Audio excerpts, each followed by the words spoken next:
Ертеде Эквестрия деген ғажап өлкеде екі әпкелі сіңілі жалғыз мүйізді билік құрыпты. Екеуі билеген елдің тұрғындары бір-бірімен тату-тәтті ғұмыр кешіп жатқан екен. Әпкесі ғажайып мүйіз арқылы арайлаған күнді, ал сіңілісі түнде нұрлы айды көк жүзіне шығарыпты. Осылайша екеуі понилер мекенінің тыныштығын сақтап тұрыпты. Үлкен жалғыз мүйіздінің қамқорлық арқасында понилер күнімен көк жалғында шапқылап, асыр салып ойнайтын.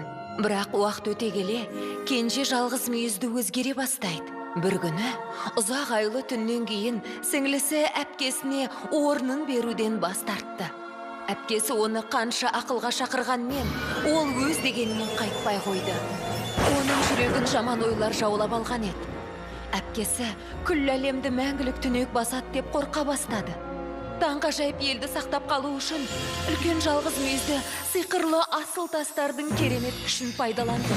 Ол сіңлісін ғана емес, бүкіл Эквестрия елін қорғап қалды.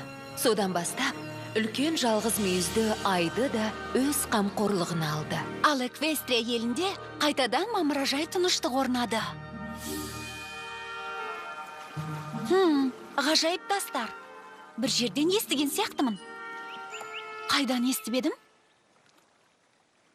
Сүйкімді пони, сүйкімді пони. Сүйкімді пони, сені көп күтті.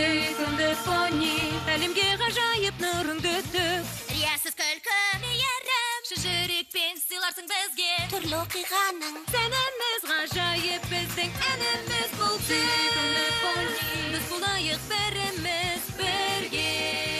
My Little Pony. Достық жеңілмейтін күш. Бірінші бөлім.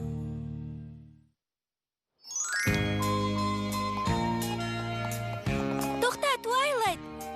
Моденсер сарайында би кешін өткізбекші. Барғың келмей ме?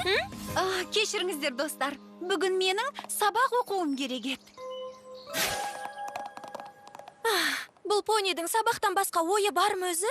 Меніңше оған достарынан көрі кітап қымбат сияқты. Соны айтам.